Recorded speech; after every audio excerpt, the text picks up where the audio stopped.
Feliz 2026! Ano novo, vida nova, como dizem por aí, né? Ai, mas a vida continua a mesma. O ano é novo, realmente, mas a vida continua a mesma. Mas eu desejo de coração, de todo o meu coração, que esse ano seja uma bênção para você. Em todos os sentidos, sabe? E eu quero trazer aqui uma palavra de Jesus Cristo. Na verdade, palavras de Jesus. Eu sei que quando um novo ano inicia, nós ficamos cheios de planos, né? Na verdade, nós já começamos a colocar os nossos planos no papel no ano passado, né? Nós começamos lá para novembro, dezembro já. Não, próximo ano eu vou fazer isso, próximo ano eu vou fazer aquilo. E isso é válido, isso é muito válido. É válido sonhar, é válido colocar os sonhos em prática, é válido nós querermos mudar de vida, nós querermos coisas boas para nossa vida, coisas melhores. Eu mesmo, eu tenho muitos sonhos e metas, não para esse ano de 2026, mas para a vida. Para a vida. Se não der certo esse ano, dá no próximo ou no próximo, em nome de Jesus. Tudo sob a vontade de Deus, né? Mas há algo que nós não podemos perder de vista. Há uma meta, há um objetivo, um propósito que tem que ser colocado em primeiro lugar. Em primeiríssimo lugar, e esse propósito é inegociável. Cristo tem que ser a primeira meta, a nossa primeira meta. A meta de ter mais intimidade com Ele, a meta de seguir os seus passos, de obedecê-lo, de ser um cristão melhor, de viver a fé da maneira correta, de uma maneira mais dedicada. Cristo deve estar em primeiro lugar. Não é à toa que o primeiro mandamento é amar a Deus acima de todas as coisas, não é mesmo? E quando Deus diz para o amarmos acima de todas as coisas, Ele quer realmente dizer, literalmente dizer, amá-lo acima de todas as coisas. Nós só amamos a Deus acima de todas as coisas quando nós o colocamos como prioridade em nossa vida. Se Deus não é a nossa prioridade, então nós não o amamos. Porque não adianta só o amar a Deus acima de todas as coisas ficar somente na teoria. Ah, eu amo a Deus acima de todas as coisas. Não, Deus não quer muito essas coisas de palavras, sabe? Ele quer a nossa atitude, ele quer a ação. Nós demonstramos que amamos a Deus acima de todas as coisas, de fato, quando nós colocamos Ele acima de todas as coisas, quando Ele é a nossa prioridade. Quando todos os dias o nosso propósito é viver para Ele, é ter tempo para Ele, é obedecê-lo, é andar em seus caminhos, é viver para glorificá-lo. E quando o nosso propósito de vida não é esse, então nós não amamos a Deus acima de tudo. Amar a Deus acima de todas as coisas é muito mais do que somente falar. É viver na prática o amor a Deus acima de tudo mesmo. É muito válido nós sonharmos, é muito válido nós traçarmos metas para a nossa vida.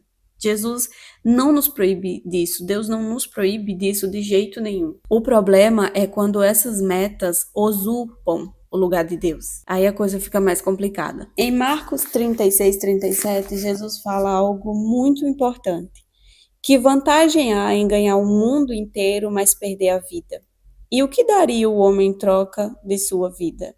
Em outras versões fala bem assim: que vantagem há em ganhar o mundo inteiro e perder a alma? Esse versículo, ele vem de um contexto que Jesus está falando sobre renúncia, sobre nós desapegarmos um pouco dos nossos desejos, né, da nossa vida, e viver a nossa vida nele, viver a nossa vida para ele. Porque que vantagem há a gente ganhar o mundo inteiro, ganhar fama, status, dinheiro, prosperidade, sei lá, tudo de bom que essa vida tem para oferecer.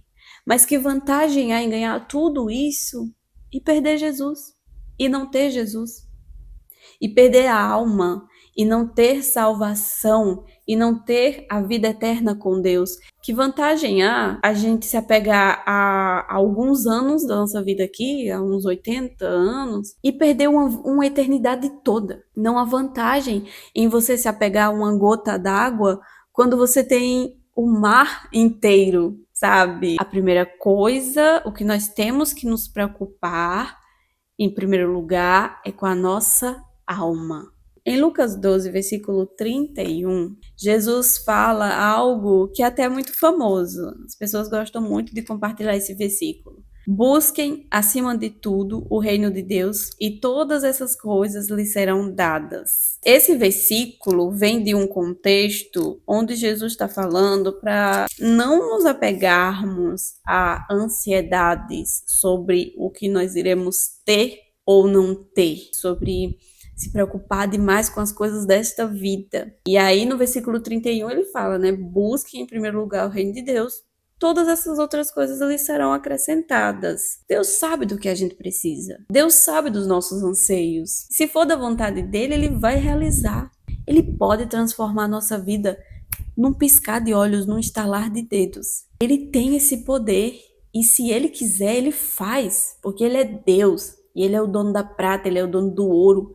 O mundo é dele. Ele governa tudo. Tudo está aqui, ó, na palma da mão dele. Então, se for da vontade dele, ele pode transformar a nossa vida de tal maneira, sabe? Mas ele nos aconselha: busquem em primeiro lugar o reino de Deus. Sabe por que Deus ele bate tanto nessa tecla? Porque é como se ele estivesse falando assim para nós, meus filhos, eu posso fazer coisas maravilhosas para vocês nesta vida, mas ela vai passar um dia.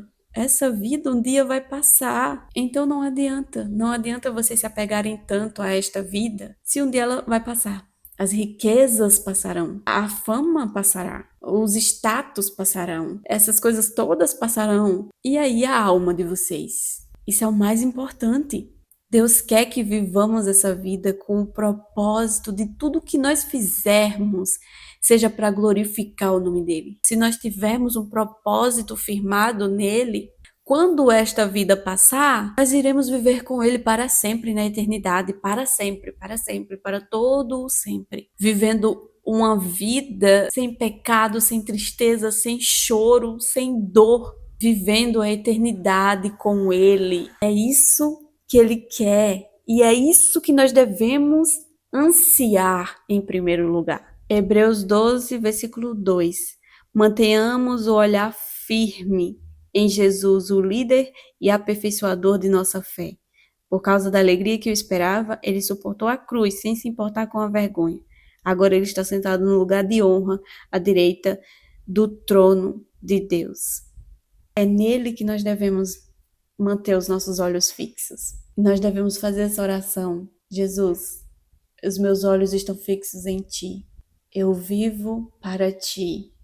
Eu sigo os teus passos. Eu obedeço às tuas palavras. Eu vou batalhar. Eu vou lutar para realizar os meus sonhos.